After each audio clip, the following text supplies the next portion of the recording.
उस बेटी वाले को एक पर्ची दे रखी थी 1.25 लाख रुपए की। तो पर्ची जो दे रखी थी उस पर्ची पर उनका नाम नहीं था, वो अंबुजा सीमेंट की पर्ची थी। सुल्तान गांव का एक बनवारी लाल नाम का आदमी था, उसने अपनी बेटी की शादी के लिए पैसे जमा कराए थे किसी मौलाना को। इन्होंने ऑफिस अपना कर रखा था नगीने के इर्द गिर्द कहीं। तो यहाँ के लोग भोले होंगे, जागृत नहीं होंगे, और जो लोग भोले होते हैं, जो जागृत नहीं होते, जो अशिक्षित होते हैं, उनको कोई भी अपने झांसे में ले सकता है। होलिया मुस्लिम मौलानाओं की तरह लगता है। उन्होंने ऐसे ऑफिस अपने कई जगह खोले हैं मेवात में। लेकिन मेवात भारत का सबसे पिछड़े जिलों में से शुमार एक जिला है। तो सबसे पिछड़ा जिला है तो जाहिर सी बात है कि यहाँ के लोग भोले होंगे, जागृत नहीं होंगे, और जो लोग भोले होते हैं, जो जागृत नहीं होते, जो अशिक्षित होते हैं, उनको कोई भी अपने झांसे में ले सकता है।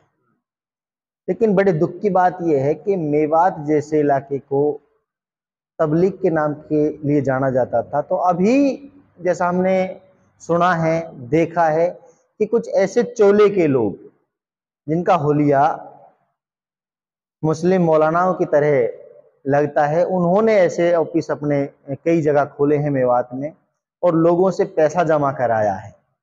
किसी से 1.25 लाख रुपए, किसी से 1,30,000, किसी से 1,10,000, और समय आने पर उनको सामान पूरा नहीं दिया गया, जो वादा उन्होंने किया था वो वादा पूरा नहीं किया गया। तो ऐसे कई मामले तो मेरे संज्ञान में आए हैं। एक जो घसेड़ा से परली तरफ एक गुजर खेडली गांव है, वहां एक एससी कम्युनिटी की औरत है, विधवा औरत है, उसने अपना पैसा अपनी बेटी की शादी के लिए जमा कराया किसी एजेंट के थ्रू। एजेंट भी इन लोगों ने अपने बना रखे हैं।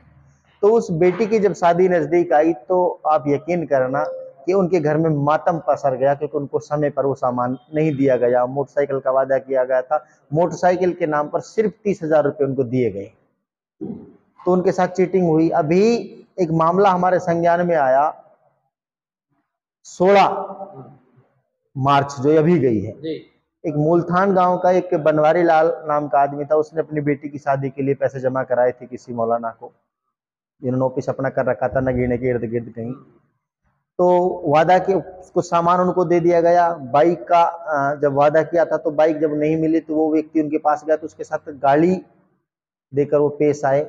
उन्होंने अपने लिखित में कंप्लेंट नगीना एसएचओ को दी, वो हमें भी उन्होंने ऐसा बताया, तो हमने वो जो मैसेज था वो डीएसपी फिरोजपुर झिरका को दिया, एसपी साहब को दिया, और हम नूह पुलिस का बहुत धन्यवाद करते हैं कि उन्होंने उस छोटे से शॉर्ट नोटिस पर संज्ञान लेकर उनको तुरंत तलब किया और उनका जो निपटारा था उन्होंने फिर वो 70,000 रुपये उस बेटी वाले को दिए।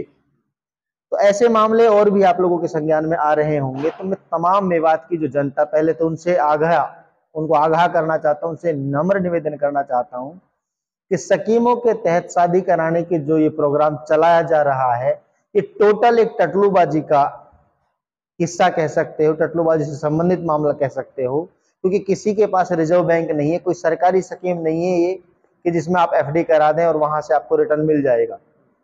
1 लाख रुपए जमा कराकर आपको 2 लाख रुपए का सामान मिल रहा था। आप समझ सकते हो कि आपको सामान मिल गए, लेकिन आपके सामान को देखकर जो 10 लोग और उनके पास जाकर अपना पैसा जमा करा रहे हैं, वो लोग कहीं ना कहीं परेशान होंगे। नहीं, बहुत सारे लोगों के साथ जो फ्रॉड हुआ है, वो पीड़ित परिवार जो है परेशान है, उनको सामान नहीं मिल पा रहा है।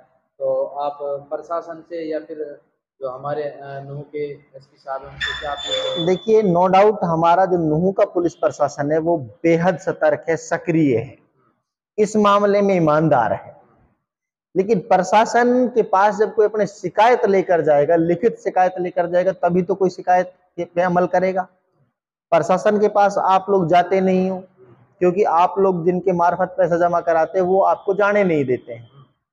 तो आपके संज्ञान में जो भी पहली बात तो ये है कि आप इन स्कीमों से बचें। अपनी बेटी की शादी कम पैसे में करें, कम दहेज में करें। इस दहेज प्रथा का भी जो बढ़ावा मिल रहा है ना, वो बढ़ावा नहीं मिलेगा। कम पैसे में शादी करें और तरीके से बुजुर्ग करते हैं उसमें करें। दूसरा, अगर आप इस झांसे में फंस भी गए हैं तो लिखित में कंप्लेंट करें, लिखित में अपने संबंधित थाने में कंप्लेंट करें, ताकि आगे से कोई आदमी ऐसा ऑफिस खोल कर ना बैठे जिससे इलाके के लोगों को ज्यादा बड़ी समस्या का सामना करना पड़े। कहीं ना कहीं जो जिम्मेदार लोग हैं इलाके के, जानते हुए भी कि लोगों के साथ बड़ा धोखा हो रहा है, चुप हैं, तो इस विषय में क्या कहेंगे आप? इस विषय में मैं कहना चाहता हूं कि हमारा इलाका जिम्मेदार लोगों से लैस हो चुका है।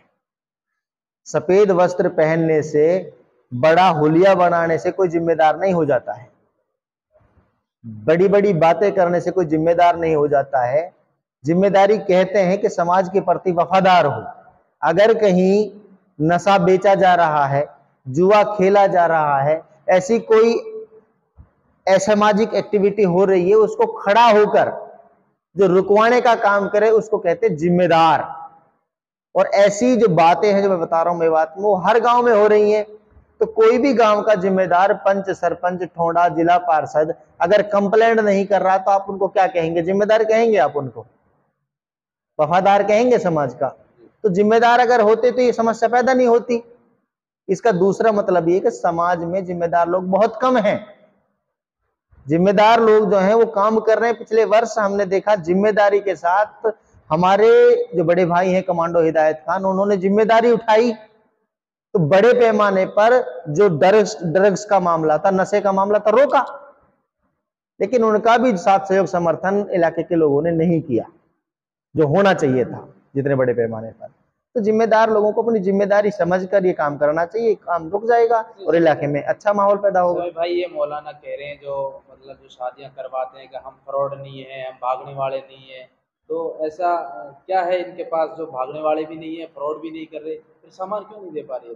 देखिए, ये फ्रॉड नहीं है, भागने वाले नहीं है, तो आपके पास ये क्या सोर्स है? कहां से आपको ये सामान मिलने वाला है? 1 लाख रुपए के 2 लाख आप 15 दिन में डबल कर रहे हो।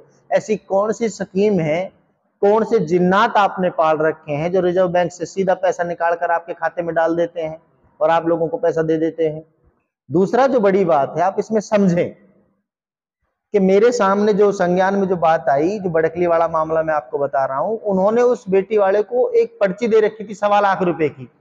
तो पर्ची जो दे रखी थी, उस पर्ची पर उनका नाम नहीं था, वो अंबुजा सीमेंट की पर्ची थी, छोटी जो पर्ची होती है, उस पे उस लड़की का नाम, उसके बाप का नाम, उसका एड्रेस। हमने 1.25 लाख रुपए प्राप्त किए। किसने प्राप्त किए? अपना भी नाम नहीं था। मैं आपको आपकी मीडिया पे दिखा सकता हूं कि मेरे मोबाइल से डिलीट हो गया, नहीं मैं अभी दिखा देता आपको। अब मैंने वो पर्ची जो है फिरोजपुर झीरका डीएसपी को भेजी हुई है और संबंधित जो उस दिन के लोग थे उनको भेजी हुई है। अगर ये अपनी संस्था के तहत कोई ले रहे, मान लो इन्होंने कोई अपना क्या कहते हैं उसको, ट्रस्ट बना रखा है, तो ट्रस्ट की पर्ची काट कर देते। समझ रहे हैं आप? ट्रस्ट की पर्ची काट कर नहीं दे रहे हैं आप, किसी सीमेंट के पे, किसी कोरे पेपर पर लिख कर दे रहे। तो क्या है ये पता क्या है? आज से पहले भी ऐसे मामले हुए हैं।